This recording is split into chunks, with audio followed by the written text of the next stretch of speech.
Welcome to పొలిటెంట్ media. ఈరోజు మన స్టూడియోకి యువ దర్శకులు వంశీకృష్ణ గారు వచ్చారు. వారు ఓటీటీ బేస్డ్ సినిమాలు కూడా చేశారు, చాలా ఎక్స్పీరియన్స్ ఉంది. ముఖ్యంగా మంచు లక్ష్మి గారితో కంటిన్యూగా ప్రాజెక్ట్స్ చేస్తున్నారు. యాక్చువల్గా వారు సినిమా రంగంలోకి ఎలా వచ్చారు, వారు ఏం చేయబోతున్నారు, ఏం చేశారు, రాబోయే సినిమాలు ఏంటి అనే విషయాన్ని వారితోటే మాట్లాడి తెలుసుకుందాం. నమస్తే వంశీ గారు. హాయ్ అండి, ఫైన్ ఎలా ఉన్నారు? థ్యాంక్ యూ ఫర్ ఇన్వైటింగ్ మీ. వంశీ గారు, మెయిన్గా మీరు సినిమా రంగంలోకి ఎలా వచ్చారు? మీరు ఒక ఇంజనీరింగ్ గ్రాడ్యుయేట్ అయ్యండి, యూకేలో ఇంజనీరింగ్ కంప్లీట్ చేసి మీరు ఏంటి అసలు ట్రెండ్ ఏంటి? ఎక్కువ ఇంజనీరింగ్ చేసిన వాళ్ళు స్టూడెంట్స్ అందరూ కంప్లీట్ అయిన తర్వాత సినిమా రంగం వైపు ఆకర్షితులు కావడానికి కారణం ఏంటి? ముఖ్యంగా మీరు రావడానికి కారణాలు ఏంటి చెప్తాను సార్. సో బేసికలీ నేను మాస్టర్స్ మెకానికల్ చేశాను సార్ లండన్లో.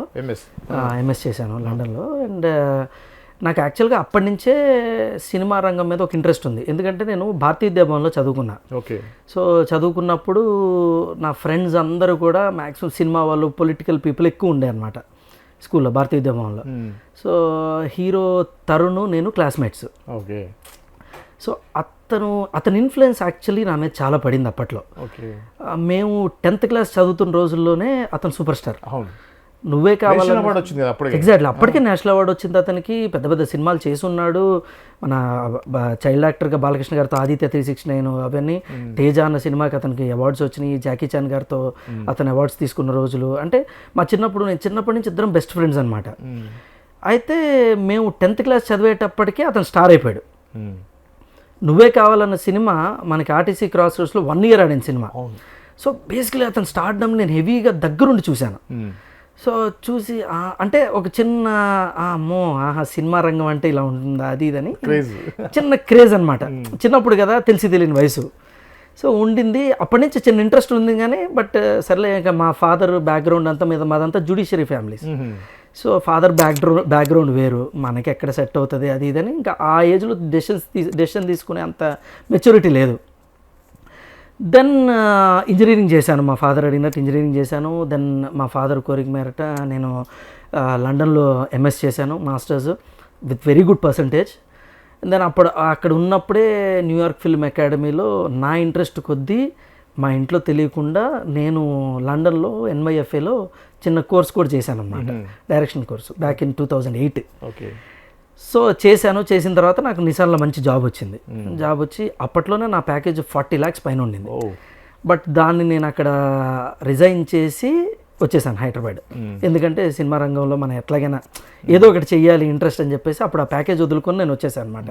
సో ఇప్పటికీ మా ఫాదర్కి అది కోపం. అంటే ఇవాళ వరకు ఆయనకి ఆ కోపం అలాగే ఉంది. వచ్చేసాను. వచ్చిన తర్వాత బేసికలీ నాకు కొంచెం ఫ్రెండ్ సర్కిల్ అవన్నీ ఎక్కువ. అయితే ఇక్కడ మా ఫ్రెండ్స్ చాలామంది ఎన్టీఆర్ గారు అప్పుడు శక్తి సినిమా జరుగుతుండే.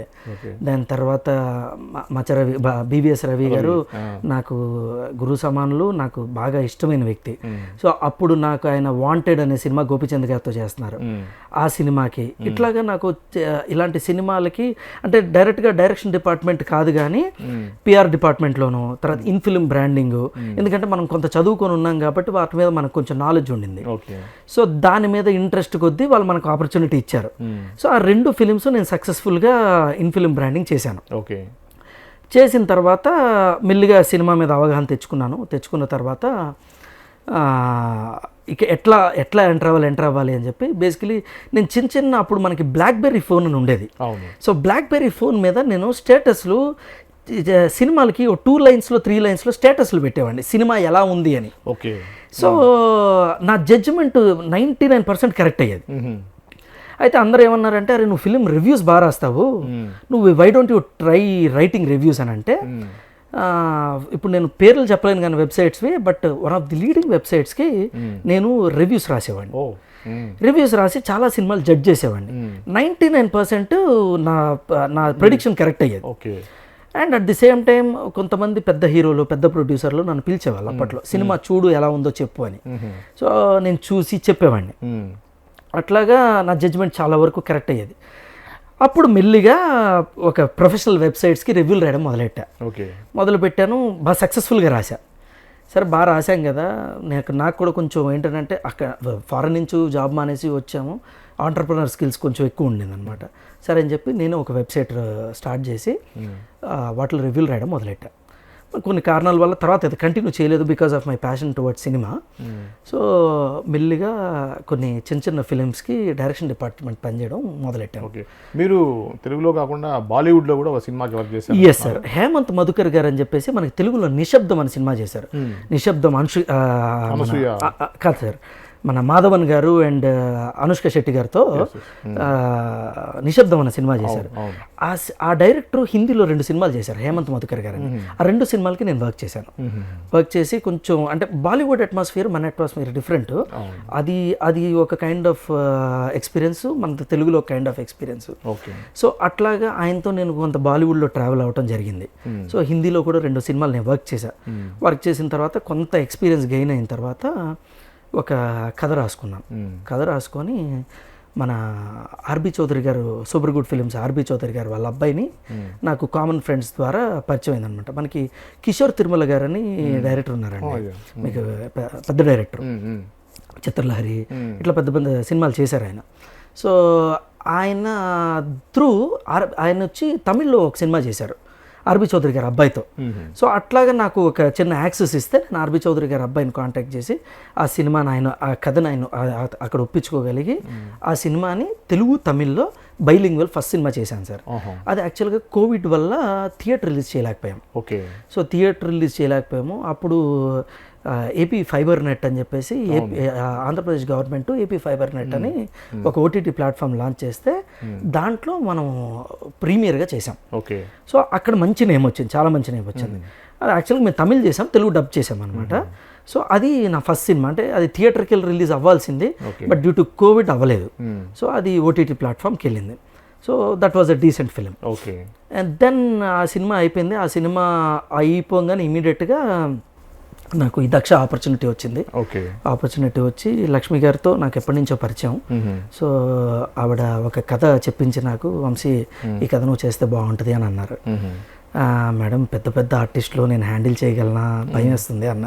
లేదు వంశీ, నాకు నీ మీద నమ్మకం ఉంది, నువ్వు చేయగలవు, చెయ్యి అని చెప్పేసి నాకు పెద్ద ఆయన మోహన్ బాబు గారు కానీ, మంచు మనోజ్ గారు కానీ, లక్ష్మి గారు కానీ చాలా సపోర్ట్ చేశారు. అంటే వంశీ గారు, మేము విన్నది ఏంటంటే మీకు మంచు ఫ్యామిలీలో ముఖ్యంగా లక్ష్మి గారితో ఒక అక్క తమ్ముళ్ళ బంధం ఉందని విన్నాను. అంత క్లోజ్ ఎలా అయ్యారు సార్? లక్ష్మి గారు she a very very private person sir. అంటే ఏంటంటే ఆవిడ అంటే అందరితో బాగుంటారు, చాలా ఇదిగా ఉంటారు, బట్ వెరీ ఫ్యూ పీపుల్తో చాలా క్లోజ్గా మింగిల్ అవుతారు.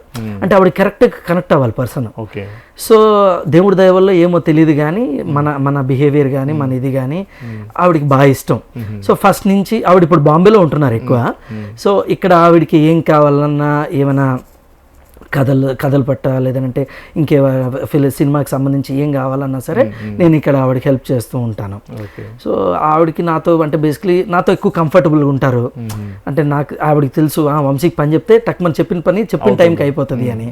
సో అట్లా కొంచెం కనెక్ట్ ఎక్కువ. సో బేసిక్లీ నేను చెప్పాలంటే మంచులక్ష్మి గారికి విధేయుడిని. ఓకే, అయితే వంశీ గారు కొద్దిగా కాంట్రవర్సీ అయినా కూడా మేము అడుగుతున్నాను. ప్లీజ్ రీసెంట్ గా వచ్చిన కన్నప్ప సంబంధించి మీ ఇన్వాల్వ్మెంట్ ఏమైనా ఉందా? నిజానికి మంచు ఫ్యామిలీలో ఒక బ్యాడ్ అని చెప్పొచ్చు కదా, అంతగా సక్సెస్ అవ్వలేదు కదా? అట్లా లేదు సార్. ఏంటనంటే అయితే ఇట్స్ వెరీ బిగ్ ఫిలిం. చాలా అంటే ఎంత కష్టపడ్డారో ఆ సినిమా గురించి నాకు తెలుసు. ప్రతి ఒక్కరు అంటే ప్రతి సినిమా కష్టపడతారు, నేను దానికి కదన్నట్లు. చిన్న సినిమా అయినా పెద్ద సినిమా కష్టం ఎక్కువ ఉంటుంది.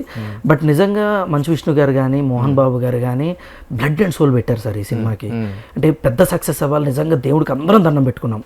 ఎందుకంటే పెద్ద బడ్జెట్, పెద్ద పెద్ద యాక్టర్స్ ఇన్వాల్వ్ అయ్యి ఉన్నారు, పెద్దగా అంటే చాలా పెద్ద సెటప్. ఇప్పుడు నిజంగా చెప్పాలంటే ఇప్పుడు ఈ ఫ్యామిలీలో వచ్చిన ప్రొడక్షన్ అన్నిట్లోకి మన బిగ్గెస్ట్ ప్రొడక్షన్ ఇది. అంటే కమర్షియల్ గా కొంత వచ్చింది అని అంటున్నారు. ఈ ఓటీటీ ఈ రైట్స్ తోటి ఫుల్ఫిల్ అవుద్దా? బ్రేక్ ఈవెన్ అయితే వస్తుందా? 100% బ్రేక్ ఈవెన్ అవుతుందని మేము అనుకుంటున్నాం సార్. బట్ విష్ణుబాబు కెరియర్ లో ఇదే బిగ్గెస్ట్ ఇది ఫిలిం సార్. అంటే budget wise and collection wise biggest success ఆయనకి. ఇది ప్రాబబ్లీ తొలిమెట్టు అనుకోవచ్చు ఆయనకి. ఎందుకంటే ఆయన గుర్తుందో లేదో కానీ బట్ ఆయన వస్తాడు నారాజు అని ఒక సినిమా చేశారు. అది హేమంత్ మధుకర్ గారు డైరెక్టర్, మా గురువు గారు. సో హేమంత్ ఆ సినిమాకి నేను వర్క్ చేశాను యాక్చువల్లీ. సో నాకు విష్ణుబాబు గారికి అప్పటి నుంచే పరిచయం. సో తర్వాత మనం లక్ష్మి గారి సినిమాలతో ఎక్కువ ఇన్వాల్వ్ అయ్యి ఉన్నాము. But otherwise it's a very very good film. రేపు ఓటీటీలో నెక్స్ట్ ఐ థింక్ ఈ మంత్ స్ట్రీమ్ అవుతుంది. సో డెఫినెట్గా అందరూ వాచ్ చేస్తారు, ఇంకా అప్రిషియేషన్ ఎక్కువ వస్తుంది. అంటే ఏంటంటే ఇప్పుడు సినిమాలు ఎంత బాగున్నా సరే స్పాన్ తగ్గిపోయాయండి. 3 రోజులు, వీకెండ్, మ్యాక్సిమం 1 వీక్ ఉన్నాయి. సో అందుకని ఏంటి అని అంటే అంత హెవీ బడ్జెట్కి స్పాన్ ప్రాబబ్లీ తక్కువైందేమో, బట్ ఓటీటీలో ఇంకా పెద్దగా సక్సెస్ అవుతుందని బలంగా నమ్ముతున్నాం. అయితే మంచు లక్ష్మి గారు గురించి ఈ మధ్య రీసెంట్గా ఒక డైరెక్టర్ హిట్ సినిమా దర్శకుడు చెప్తూ, లక్ష్మి గారే నాకు లిఫ్ట్ ఇచ్చారు, నేను యుఎస్ వెళ్ళిపోతే మళ్ళీ పిలిపించి మరి నాకు నాని గారిని ఇంటర్వ్యూ చేశారు, ఆస్ట్రేలియా సంథింగ్, డాక్టర్ అనుకుంటా కదా. సో అలా లక్ష్మి గారి గురించి వింటుంటే నిజానికి బయట ఉన్నదానికంటే కూడా వాస్తవంగా తెలుసుకుంటే చాలా మంచి మనస్తత్వం అనిపిస్తుంది. అలా మిమ్మల్ని ఏదైనా పెద్ద హీరోకి పరిచయం చేసే సార్ చాలా మందికి తెలియని విషయం ఏంటంటే లక్ష్మి గారికి బాగా కావాల్సిన వాళ్ళు అయితే ఒక ఫోన్ కొడితే, అంటే లక్ష్మి గారి కాంటాక్ట్స్ చాలా ఎక్కువ, ఆవిడకి ఫ్రెండ్ సర్కిల్ కూడా మంచి గుడ్ విల్ ఉంది, మంచి అమ్మాయి, బాగా అంటే అందరికీ సపోర్ట్ చేస్తుంది, అది ఇదని చాలా మంచి గుడ్ విల్ ఉంది. సో నేను కూడా యాక్చువల్గా శైలేష్ గారి ఇంటర్వ్యూ చూశాను. యాక్చువల్గా అది నిజం సార్. ఏంటంటే ఆవిడ మనిషిని నమ్మితే, ఎస్ ఇతనిలో టాలెంట్ ఉంది అని ఆవిడకి అనిపిస్తే, తను నాకు మేడం నాకు ఈ హీరో ఈ కథకు బాగుంటుంది అనిపిస్తుంది, నాకు యాక్సెస్ లేదు, ఏమైనా మీరు సపోర్ట్ చేయగలరా అని అంటే, ఆవిడ నమ్మితే మాత్రం 100% వాళ్ళకి ఫోన్ చేసో పర్సనల్గా ఇతను నా మనిషి, కథ వినండి, మీకు నచ్చితే చేయండి, లేదంటే లేదు, బట్ ఒక పాజిటివ్ సైన్తో వినండి అని చెప్పి 100%. అదే చాలా ఇంపార్టెంట్. ఇప్పుడు ఇండస్ట్రీలో ఏంటంటే మెయిన్గా ఇంట్రడ్యూస్ కావడం ఇంపార్టెంట్. ఎగ్జాక్ట్లీ. ఎవరు చెప్పారని కూడా చూస్తారు. అవును, చెప్పిన దాన్ని బట్టి ఇంపాక్ట్ ఉంటుంది. సో అది గ్రేట్. శైలేష్ నుంచి మళ్ళీ వేరే ఏమైనా ఫేవర్ తీసుకున్నారా? వారి సినిమా ప్రొడక్షన్ ఏమైనా చేసే ఆలోచనలో ఉన్నారా? అదే సార్, ఇంకా వాళ్ళు డిసైడ్ చేయాలి. బట్ ప్రస్తుతానికి షీఈ్ బాంబేలో, తను అంటే వెబ్ సిరీస్ కొన్ని కమిట్మెంట్స్ ఉన్నాయి, అవి చేస్తున్నారు, బిజీగా ఉన్నారు. మళ్ళీ తెలుగుకి చేస్తారు, డెఫినెట్గా చేస్తారు, మంచి కథ వస్తే. లెట్స్ సీ ఎప్పుడు మళ్ళీ అది మెటీరియల్స్ అవుతుందని. ఇక ఈ విషయానికి వస్తాయి, తాజాగా రిలీజ్ కాబోతున్న మీ సినిమా గురించి. దక్ష. అవును సార్. సార్ దక్ష అన్న film it's a big journey. దీంట్లో వెరీ బిగ్ యాక్టర్స్ ఉన్నారు సార్. మంచు లక్ష్మి గారు, మోహన్ బాబు గారు మంచి పాత్ర, ఒక is a psychiatrist in the film, చాలా చాలా ముఖ్యమైన పాత్ర అయింది. తర్వాత సముద్రకని గారు ఉన్నారు, తర్వాత మన మార్కోలో చేసిన సిద్దిక్ గారు ఉన్నారు, తర్వాత మన విశ్వంత్, చిత్రా శుక్ల, మహేష్, మన రంగస్థలం మహేష్, జమిని సురేష్ గారు, ఇట్లాగా చాలా మంది చేశారు సార్, వెరీ బిగ్ ఆర్టిస్టులు. యాజ్ ఐ సెడ్, అదే ఈ కథ చెప్పిన తర్వాత ఈ ఆర్టిస్టులు అనగానే నేను భయపడ్డా, ఇంత పెద్ద ఆర్టిస్ట్ నేను మేనేజ్ చేయగలనా అని కూడా అన్నా. లేదు నువ్వు చేయగలవు అని నాకు కాన్ఫిడెన్స్ ఇచ్చారు. బట్ ఎగ్జిక్యూట్ చేశాం సార్. అంటే పెద్ద యాక్టర్స్ అందరినీ లక్కీగా బాగా హ్యాండిల్ చేయగలాము. సినిమా చాలా చాలా బాగా వచ్చింది. We are very confident of the film. చూశాను మొన్న మనోజ్ బాబు గారు కూడా సినిమా చూసి ఇక అసలు అట్లా అంటే అలా హగ్ చేసుకుని 5 నిమిషాల పాటు ఇలా హగ్ చేసుకుని వదలలే, ఇంకా అంత బాగా చేసావు వంశీ, చాలా బాగుంది అని అన్నారు. సో కంప్లీట్ అయింది. September 19th రిలీజ్ చేస్తున్నాము. సో మా హార్డ్ వర్క్ మేము చేసాము, రిజల్ట్ ఇంకా ప్రేక్షక దేవుడు. అయితే ఇప్పుడు ఉన్నటువంటి ట్రెండ్ ఓటీటీది నడుస్తూ ఉంది కదా. యాక్చువల్గా ఓటీటీకి చాలా సినిమాలు, వెబ్ సిరీస్ చేస్తూ ఉన్నారు. నిజంగా ఆ యొక్క ప్రాసెస్ మీద మీకు అవగాహన ఉంటే చెప్పండి, చూసేవాళ్ళ కోసం. యా సార్, బేసికలీ ఏంటంటే సార్, నేను నార్త్ స్టార్ ఎంటర్టైన్మెంట్ అని మధ్యలో నేను కొంచెం బ్రేక్ కావాలి ఫిలిమ్స్ నుంచి కథ రాసుకోవడానికి, అది ఇదని టైంలో నార్త్ స్టార్ ఎంటర్టైన్మెంట్ అని శరత్ మరార్ గారి కంపెనీలో వర్క్ చేశాను sir. So they have very good access, అంటే ఓటీటీ వెబ్ సిరీస్ కానీ అవి కానీ వాళ్ళు బాగా చేస్తున్నారు. సో శరత్ మరార్ గారు కూడా నాకు బాగా చాలా, అంటే నేను మా గురువు గారు, సో ఆయనకు కూడా బాగా ట్రావెల్ అవుతాను. ఇప్పటికీ ఆయన నాకు చాలా సపోర్ట్ చేశారు చాలా విషయాల్లో. సో ఆయన ఓటీటీస్తో ఎక్కువ, ఇప్పుడు కూడా సోనీకి కూడా ఒక మంచి వెబ్ సిరీస్ చేస్తున్నారు వాళ్ళు. సో ఏంటంటే అతను దగ్గర ఉన్నప్పుడు నేను ఓటీటీస్ గురించి చాలా నాలెడ్జ్ సంపాదించుకోగలిగాను సార్. సో వాళ్ళ వర్కింగ్ మోడల్ ఎలా ఉంటుంది, వాళ్ళ బిజినెస్ మోడల్ ఎలా ఉంటుంది, వాళ్ళని ఎట్లా అప్రోచ్ అవ్వాలి, ఎట్లా అంటే వాళ్ళ రెవెన్యూ మోడల్ ఏ పరంగా ఉంటుంది అన్నది నేను చాలా అవగాహన సంపాదించుకున్నాను. సో అట్లాగా ఓటీటీస్ మీద నాకు కొంచెం నాలెడ్జ్ దేవుడి దయ వల్ల బాగా ఉండిందనమాట. అయితే అలాగా మేమేంటి అని అంటే దక్ష కూడా ఓటీటీకనే స్టార్ట్ చేసాం యాక్చువల్లీ. బట్ అరే ఇది థియేటర్ సినిమా అయితే బాగుంటుందని చెప్పేసి వెల్ విషర్స్ కానీ వాళ్ళు కానీ సినిమా రీ రికార్డింగ్ కానీ మేకింగ్ కానీ అంతా ఒక 70 mm స్క్రీన్ మీద ఉండే అంత సెటప్ ఉంటుంది దాంట్లో, యాక్టర్స్ కానీ అది కానీ. సో సరే we will go for theatre release, ఎలాగైనా ఓటీటీస్ కూడా they made it mandatory that other than original ఆ particular platforms original it should be a theatrical release.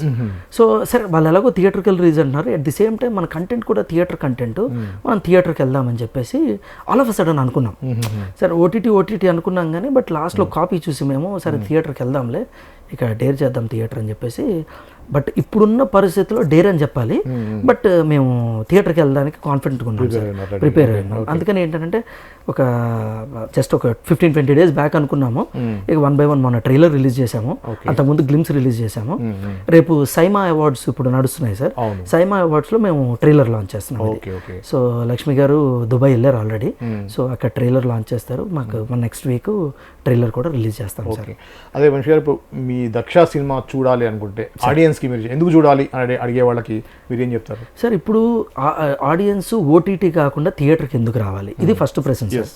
So ఏంటంటే any film which is little magical, అంటే theatrical experience ఉంది అనుకున్న సినిమాలకు వస్తున్నారు sir. So ఇప్పుడు మొన్న కొన్ని మలయాళం సినిమాలు వచ్చాయి, ఇప్పుడు అట్ ప్రజెంట్ మలయాళం సినిమా చాలా బాగా ఆడుతుంది. ఎందుకు అని అంటే it's a super hero film. ఏంటి అని అంటే దానికి ఒక థియేటర్కల్ ఎక్స్పీరియన్స్ ఉంది. సో థియేటర్కల్ ఎక్స్పీరియన్స్ ఉంటే ఆడియన్స్ డెఫినెట్గా థియేటర్కి వస్తారు సార్, అండ్ అది మేము బలంగా నమ్ముతున్నాం. సో దీంట్లో ఉన్న కంటెంట్ ఏంటి అని అంటే ఒక ఆయుర్వేదానికి ఆలోపతికి ఆ రెండిటి మధ్యలో జరిగే ఒక war which is set in a proper commercial format. పక్కా కమర్షియల్ సినిమా సార్. మీకు పెద్ద యాక్టర్స్, మంచి ఒక థియేటర్ ఎక్స్పీరియన్స్ కావాలి అంటే మాత్రం దక్షకి డెఫినెట్గా వచ్చి చూడొచ్చు సార్. ఎందుకనంటే it has all the ingredients that a theatre film should have. So ఇది రేపు ఓటీటీకి వస్తే అంటే థియేటర్కి ఎంతమంది ఆడియన్స్ వస్తే అందరూ డెఫినెట్గా ఎంజాయ్ చేస్తారు. నెక్స్ట్ రేపు ఓటీటీకి వచ్చినా కూడా థరోగా ఓటీటీకి చాలా మంచి వ్యూస్ వస్తాయని నేనైతే థరోగా నమ్ముతున్నాను సార్. సో పెద్ద పెద్ద యాక్టర్స్ చూడటానికి, మంచి థియేటర్కల్ ఎక్స్పీరియన్స్ చూడటానికి ఈ సినిమాకి డెఫినెట్గా రావచ్చు సార్. ఎందుకంటే it's making wise everything it has all the ingredients that a theatre film should have. So that is there sir. అంటే మీరు మొన్న చూసుంటే ఒక చిన్న మన ఒక ఇన్స్టాలో ఒక ఆయన థియేటర్కి సినిమా, ఒక డైరెక్టర్ గారు సినిమాకి థియేటర్కి రావట్లేదు అని చెప్పేసి, జనాలు రావట్లేదు అని చెప్పి చాలా మదన పడ్డారు. సో నాకు చాలా బాధ అనిపించింది అది చూసి. ఎగ్జాక్ట్లీ. సో చాలా బాధ అనిపించింది సార్. ప్రతి సినిమాకి హార్డ్ వర్క్ నడుస్తుంది, but so much of budget, so much of promotion ఇది చేసి సినిమాకి ఆడియన్స్ డెఫినెట్గా థియేటర్కి రావాలని అనుకుంటారు. కొన్ని ప్రాబ్లమ్స్ ఉన్నాయి కాదనట్లేదు, but audience, Telugu audience are the best audience in India sir. ఎందుకంటే అది ఎట్లా అంటే కంటెంట్ బాగుంటేనే వస్తారు ఆడియన్స్, కంటెంట్ బాగాలేదా థియేటర్కి ఆడియన్స్ రాదు. బట్ ఇప్పుడు పరిస్థితి ఎలా అయిపోయింది అంటే ఓటీటీలో చూద్దాం సినిమాని, ఏముంది ఒక 4 రోజులు, ఒక 2-3 వారాలు అయితే ఓటీటీకి వచ్చేస్తుంది కదా, పాప కానీ ఖర్చు మిగులుతుంది కదా, కోక్ ఖర్చు మిగులుతుంది కదా అని ఉన్నారు. బట్ ఏంటంటే sir theatre sir anyways. So as a filmmaker నా సినిమా నేను 70 mm స్క్రీన్లో చూడాలనుకుంటాను, కానీ at the same time every audience థియేటర్లో చూసే ఎక్స్పీరియన్స్ వేరు సార్. సో అప్పట్లో మనం సరే ఇప్పుడు టికెట్ రేట్లు పెరిగినాయి, కానీ at the same time income కూడా చాలా మందిది ఇలా పెరిగింది. సో ఇలాగ డైరెక్టర్స్ వచ్చి బయట బాధపడే సిచ్యువేషన్ ఇంకెప్పుడు రాకూడదు అయితే నేను కోరుకుంటున్నాను సార్. థియేటర్కి జనాలు రావాలి, థియేటర్ బాగుంటేనే ఓటీటీ బాగుంటుంది సార్. సో ఇప్పుడు ఓటీటీస్ ఎందుకు సార్ మనకి ఒక ఇది పెట్టారు, థియేటర్కి రిలీజ్ ఉంటేనే ఓటీటీకి ఇవ్వండి అని ఎందుకు పెట్టారు వాళ్ళు? They know the importance of theatre sir. Theatre బాగుంటేనే అందరూ బాగుంటారు, దాన్ని నమ్ముకున్న చాలా మంది బాగుంటారు sir. Producers, exhibitors, distributors, OTTs కూడా, ఇప్పుడు రన్ అయ్యే ఓటీటీస్ కూడా థియేటర్ బాగుంటేనే, లేదనంటే ఓటీటీస్ కూడా లేవు సార్. సో అందుకనే థియేటర్ బాగుండాలి, డైరెక్టర్లు బాగుండాలి, ప్రొడ్యూసర్లు బాగుండాలి. సార్ దక్ష తర్వాత మదం అనే ఒక సినిమా చేశాను సార్. అది యాక్చువల్గా ఇప్పటివరకు ఎవరికి చెప్పలేదు. ఇది సెన్సార్లో ఇక్కడ లోకల్ సెన్సార్ రిజెక్ట్ చేసింది సార్ సినిమాని, because of high violence and అంటే ఉమెన్ని కొంచెం చాలా స్ట్రాంగ్గా ప్రొజెక్ట్ చేశాము అన్న ఒక వాళ్ళకి డౌట్ వల్ల వాళ్ళు భయపడ్డారు. సో భయపడి they referred it for revision committee బాంబేలో. సో రివిజన్ కమిటీలో అన్ని క్లియర్ అయిపోయాయి సార్ ఫార్మాలిటీస్ అంటే సర్టిఫికేట్ ప్రాబ్లీ 3 or 4 daysలో వస్తుంది. 14 cuts వచ్చాయి సార్ సినిమాకి. చాలా హార్డ్ హిట్టింగ్ కట్స్ వచ్చాయి. It be like Vetrimaaran kind of a film sir. తెలుగుకి మనం ప్రతిసారి అందరూ అరే తమిళ్లో వచ్చే కంటెంట్ మనకు తెలుగులో రావట్లేదు అంత హార్డ్ హిట్టింగ్ కంటెంట్ కానీ ఇది అన్నారు. బట్ ఈ సినిమా డెఫినెట్గా వాళ్ళందరికీ సమాధానం అని నేను అనుకుంటున్నాను సార్. మీరు వైలెన్స్ అంటున్నారు, ఈ మధ్య వైలెన్స్ చాలా ఎక్కువగా మనం చూసాం. మార్కో అవును అవును సార్, అలానే హిట్ కూడా అవును సార్, అది కోయటాలు రక్తాలు అవన్నీ కూడా అంటే జనాలు కైండ్ ఆఫ్ చూసే విధానం మారిందంటారా, లేకపోతే దర్శకులే ఇంకొద్ది ఎక్స్ట్రాడనరీగా చేయాలనే ఉద్దేశంతో ఇలా చేస్తున్నారా? సార్ ఏంటంటే సార్ ఇప్పుడు మనం ఫైట్ తీసినా సాంగ్ తీసినా టాకీ తీసినా ఏం తీసినా సరే సార్ ఇమోషన్ లేకపోతే చూడరు సార్ ఆడియన్స్. సో ఇమోషన్ మీద వెళ్తాం సార్. సో ఏంటంటే మనం ఎంత పెద్ద ఫైట్లు తీసి గుద్దేసి ఇక లారీలు బద్దలైపోయినా దాంట్లో ఇమోషన్ లేకపోతే ఆడియన్స్ చూడరు సార్. అండ్ హీరోలు కానీ ఎవరు కానీ దాన్ని రెస్పెక్ట్ చేయరు. సో ప్రతి ఒక్క ఫైట్కి కానీ వైలెన్స్కి కానీ ఒక ఇమోషన్ ఉండాలి సార్. సో మదంలో మీకు అంత హెవీ ఇమోషన్ ఉంటుంది. మీరు రేపొద్దున సినిమా చూసిన ప్రతి ఒక్కరు కూడా అదే అంటారు, ఈ వైలెన్స్ ఇంత హార్డ్ హిట్టింగ్ ఉండడానికి రీజన్ ఉంది, ఆ రీజన్ ఉంది సార్ దానికి. ఎందుకనంటే అది ఇంత హార్డ్ హిట్టింగ్ గా చెప్తేనే ఈ కథని ప్రాపర్ గా మనం ప్రజెంట్ చేయగలం. ఇప్పుడు వెట్రిమారన్ గారి సినిమాలు అంత హార్డ్ హిట్టింగ్ ఎందుకు ఉంటాయి సార్? మనం చూడంగానే మనకు మనసు చెలించిపోతుంది. ఎందుకు చెలించిపోతుంది? ఎందుకనంటే దాంట్లో ప్రతి సీన్లో ఒక ఇమోషన్ ఉంటుంది. అలాగా మదంలో ప్రతి సీన్కి ఒక ఇమోషన్ ఉంటుంది, ఆ వైలెన్స్కి ఒక ఇమోషన్ ఉంటుంది, ఆ వైలెన్స్కి ఒక కారణం ఉంటుంది. అందుకని ఏంటంటే మదం also will be a very good film. Post that నేను సుమంత్ గారితో చేస్తున్నాను సార్ నెక్స్ట్. అది త్వరలో షూట్ స్టార్ట్ అవుతుంది sir. So this is my line up for now sir. Sumanth గారిది it is a periodic film sir. ఒక 1947, 1950లో తెలంగాణలో జరిగే ఒక ఇన్స్పైరింగ్ కథ సార్. అంతకంటే తర్వాత చెప్తాను, but it's a very very inspiring story. Okay thank you Vamsi గారు. ఆల్ ద బెస్ట్ మీకు కమింగ్ రాబోయే సినిమా. Thank you very much sir. Thank you for coming. ఇది అండి దర్శకులు వంశీ కృష్ణ గారితో సంభాషణ. మరో అంశంతో మళ్ళీ కలుద్దాం. అంతవరకు చూస్తూనే ఉండండి పొలిటెంట్ మీడియా.